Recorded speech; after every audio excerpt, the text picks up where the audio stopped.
Ranger, would you explain to the jury what your part of this investigation centered around? As I stated earlier in my testimony, I was reassigned to this investigation in September 2022 to assist with managing the large volume of information, nearly 3.2 terabytes worth of data. The data included 2,352 pieces of physical evidence, 779 audio-video recordings, and 11,745 photographs. I developed a database application specifically for this investigation to help build a foundation of organized information. And so if I could ask, basically your part of the investigation was the analysis of body cams? Correct. Dash cams? Yes. Videos? Yes. Dispatch? Yes. 911? Yes, as well as photographs and visual observation of the physical evidence. Okay. Because at the same time, there was an additional work being done as far as asking witnesses questions. Is that correct? Yes. And that was not what you were to oversee? Correct. So your testimony is about videos, audios, dash cams, things that are verified. Yes, my main objective was to extract all of the possible fact-based information, that information from verifiable evidence sources such as audio-video files, photographic evidence, or observation of physical evidence. Okay. Now I'd like to talk to you about Officer Hill. Mr. Turner, microphone. Excuse me. Officer Hill, is that correct? I'll talk to you yes. about Officer Hill. Randy Hill, yes. Yes. And we had played the dispatch. That a dispatch for Randy Hill was to Old Carrizo Road? Yes. And is that where he stopped? He was dispatched from to 715 Old Carrizo Road, which would populate as the main entrance to the school, which is adjacent and very, very near the intersection of Old Carrizo and Geraldine. And is that approximately where Officer Hill stopped? Yes. And on the way, he got information to set up a perimeter. There was radio traffic about a perimeter, yes. And when he was asked to set up a perimeter, does it make sense to start where Judge, he I'm was going dispatched? to object to leading, Judge. Can I let the witness answer? Mr. Stein? Have you set up a perimeter? Yes. And is the dispatch that you received important in setting up a perimeter? Yes.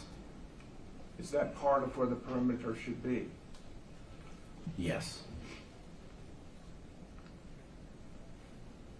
And so the question as to whether or not an officer should stop where they're dispatched and told to set up a perimeter, is that consistent with what Officer Hill did? Yes.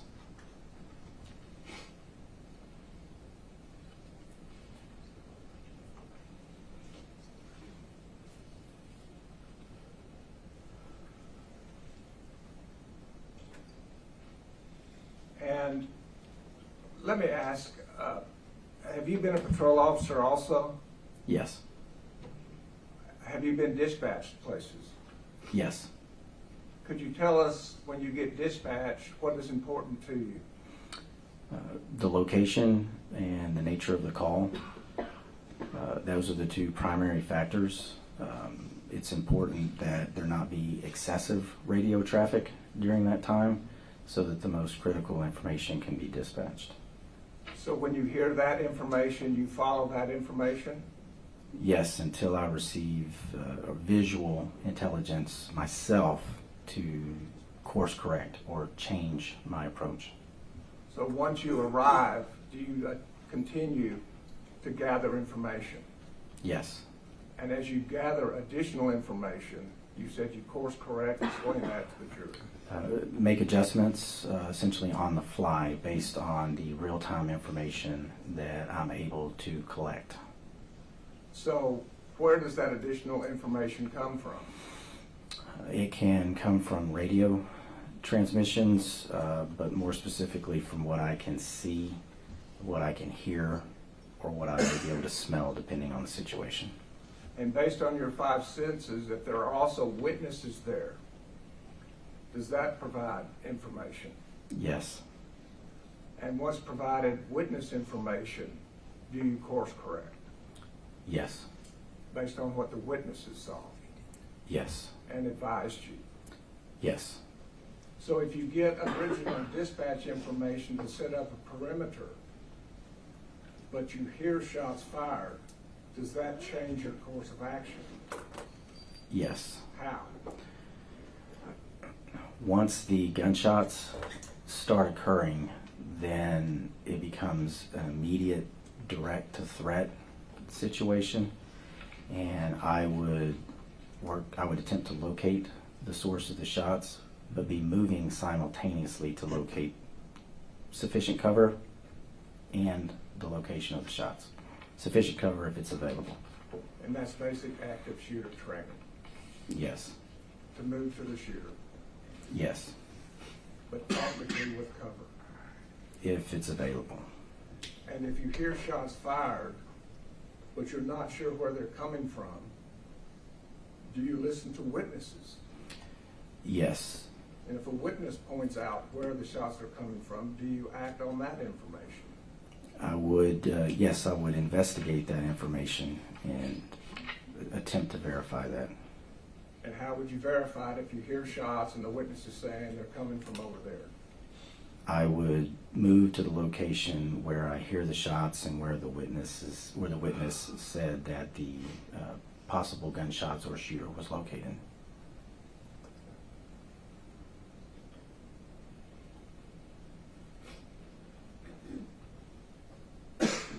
Moving now to Saucedo and Mendoza.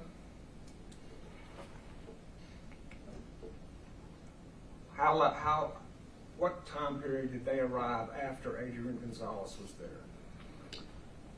So Adrian Gonzales parked at approximately 11:31:55.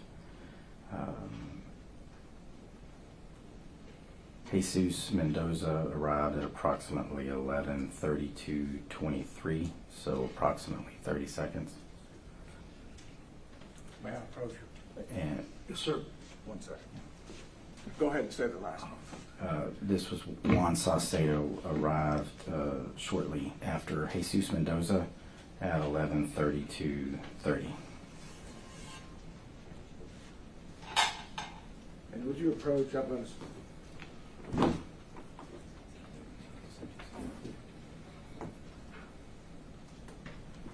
Judge, just for the record, it's 11:32:29. I know the jury can remember, but that's not accurate. Okay, once again, ladies and gentlemen, if the question conflicts with your memory of the evidence, rely on your own memory of whatever you recall. Go ahead and proceed. If you would approach. Have a seat. If you will, again, point to us where casings were found around 102 and 104.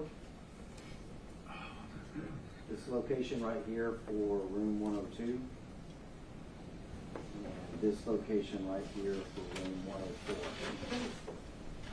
And is the parking lot consistent with what Saucedo and Mendoza would have seen? Yes, these black vehicles represent vehicles that were parked in those parking spots at the time of the event. And was there a bag full of magazines located on that west wall? Yes. Would you point that out?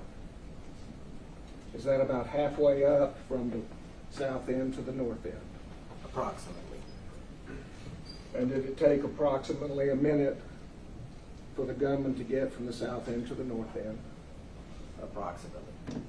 So would it take approximately 30 seconds to get from the south end to halfway to the north end? At a constant or average pace, yes. And at that time, halfway, around 30 seconds, who arrived on the scene? Officer Mendoza, Officer Saucedo, and Sergeant Coronado. And so at that time, were there any other shots in which defects were in the building? No. In his face. Okay. And are they also looking over this vehicle, Officer Saucedo's vehicle? Yeah, yes, there was movement around these vehicles, and at one point, Officer Mendoza and Sergeant Coronado were on the driver's side of Officer Mendoza's vehicle, and Officer Saucedo was at the rear driver's side of his vehicle. Okay. And so if Saucedo said he saw a man and he saw a description of the gunman south and west of the building, what is south and west of the building? The southwestern portion of the building would be this location, right here. It would not be up here in the north and west.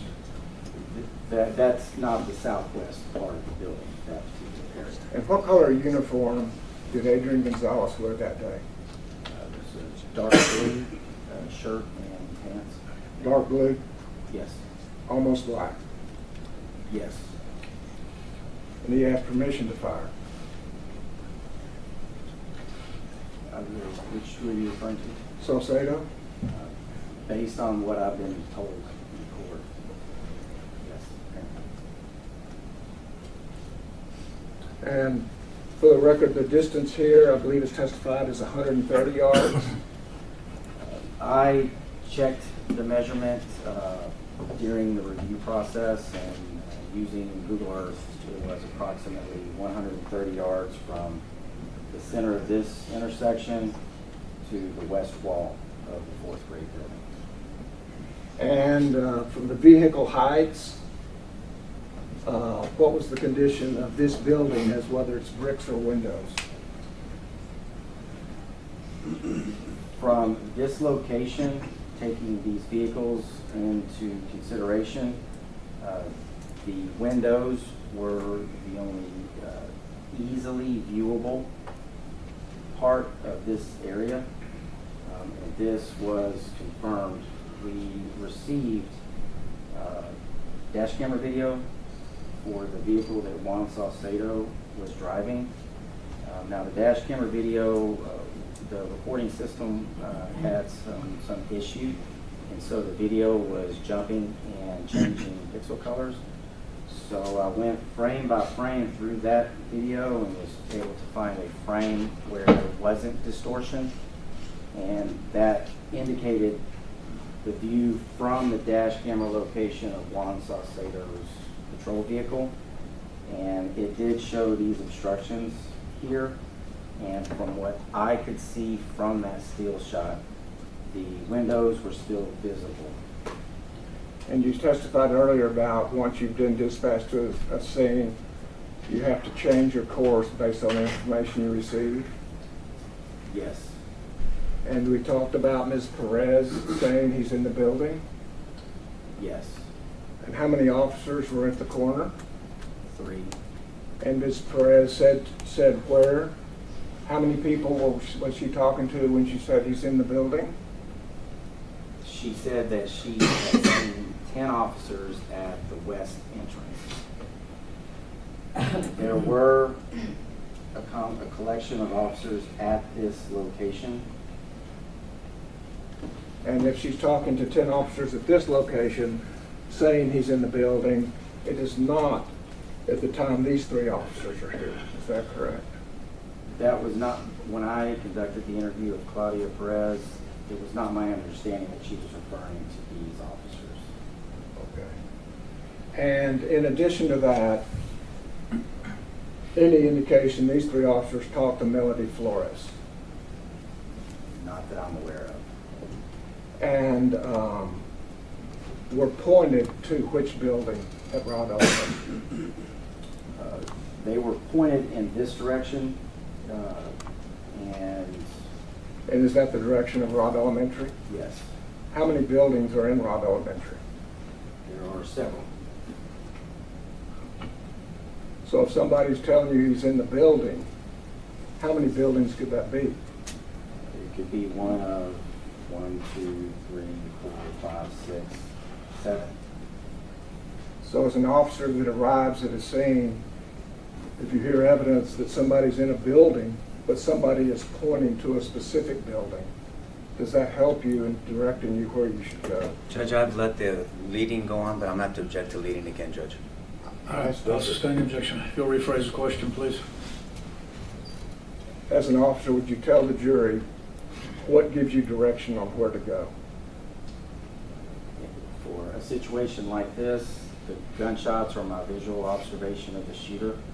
If there was any bystander or witness that is especially emphatic about what they saw, I would take that into consideration as well, and then I would proceed to investigate what I had been told.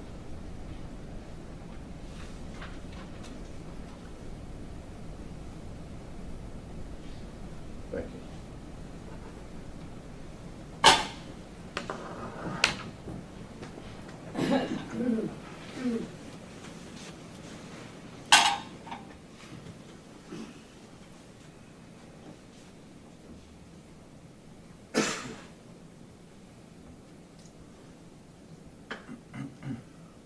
Were there any obstructions from the southwest corner of the 4th grade wing of Robb Elementary down that line headed north to where the west entrance is?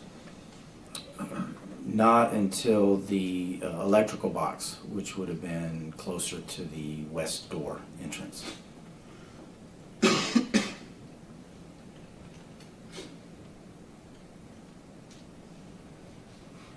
And you reviewed the dispatches of Adrian Gonzales during this minute time, or the 3 or 4 minute time, is that correct? Yes.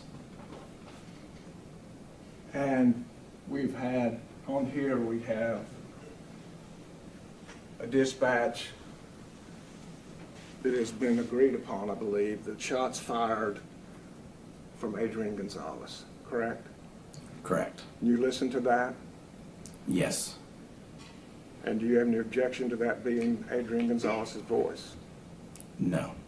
And approximately 3 minutes later, did Adrian Gonzales ask for cover?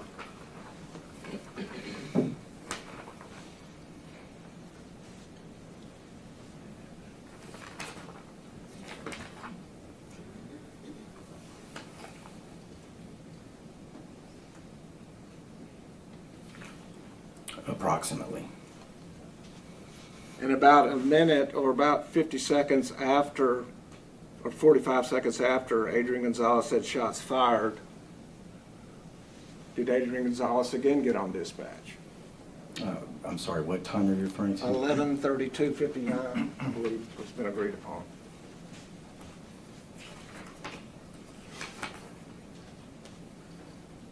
Yes. And was the substance of that dispatch, he's wearing black, he's over by the teacher's parking lot? The 3259 was going to be on the west side, or I'm sorry, going to be on the west school, on the west side of the school by those vehicles. The 11:33:09 approximately. He said supposed to be wearing all black, all black. And then when Saucedo and Mendoza arrived in Coronado, was there also a dispatch from Adrian Gonzales?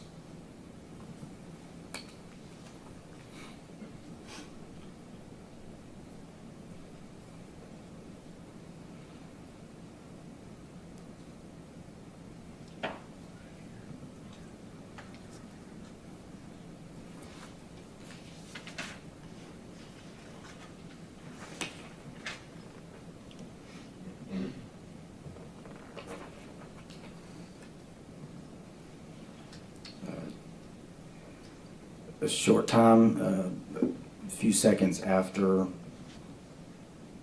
Coronado, Mendoza, and Saucedo arrived at the intersection, Mr. Gonzales did say on the radio, "Take cover, guys, take cover, shots fired." Take cover, guys, shots fired. And what time was that? 11:32:44. About 10 or 12 seconds after they arrived. approximately.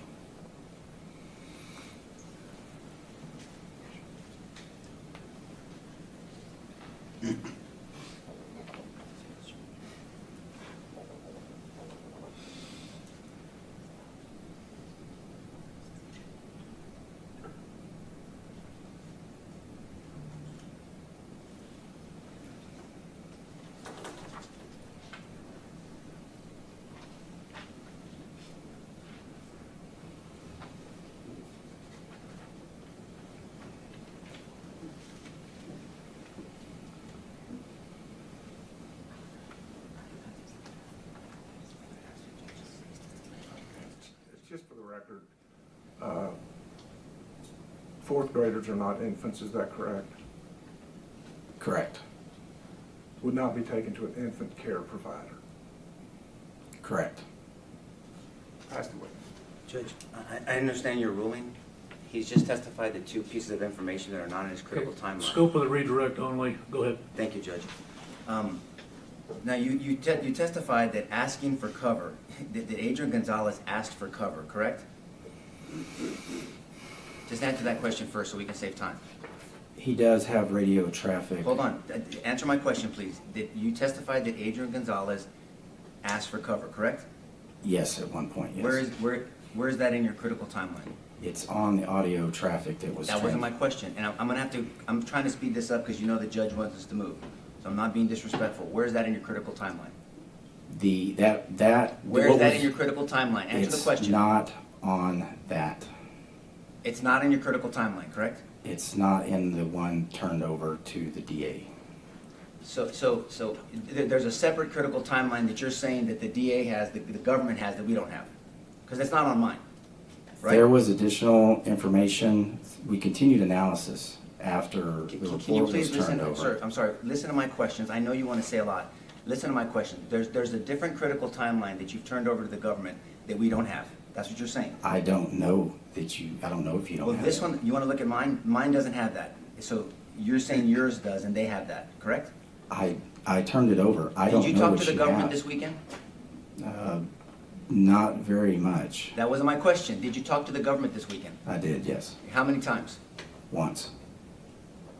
So Adrian asking for cover is not in the critical timeline that we have. You also testified that 11:32:44, you said that Adrian says, "Take cover, guys, take cover, shots fired." Do you remember testifying just moments ago to this jury?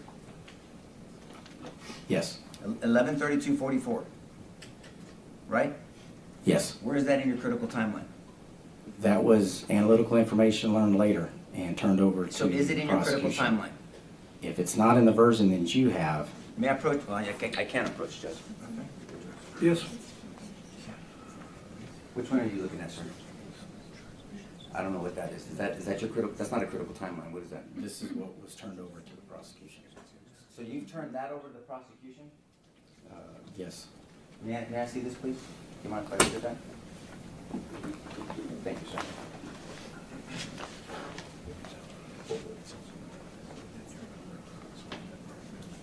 Have you seen this? So, if I represent to you that none of us have seen that, but we've seen this. Objection, Your Honor, they've been provided the No, dispatch. no, Judge, we have not. They're misleading the jury. No, I'm not, Judge. How dare you say that, Jim? Excuse me, wait a minute. What did I just tell you? I'm sorry, Judge. What did I just Sorry. say? I'm sorry. My Objections to the bench. apologies. Yes, Your Honor. Yes, Your Honor. My All apologies. right, overruled. Let's go. So this is what we have. It's not in here. You agree?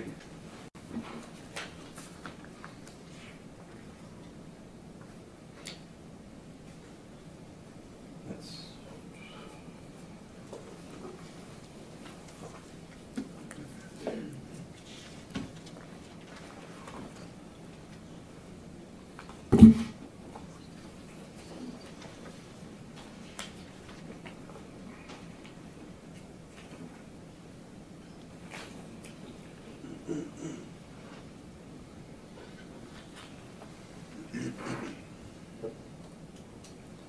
when this was created, this is going to be the radio file. Remember I said that there's an approximate 2-second? variance. Okay, so there's an approximate 2-second, so we don't have but you're testifying specifically to this jury, and I have to figure out an approximate 2-second variance? You do have the radio traffic. No, I don't. Does it say 11:32? I'm going to object to that, but will you approach the bench, Your Honor? Okay.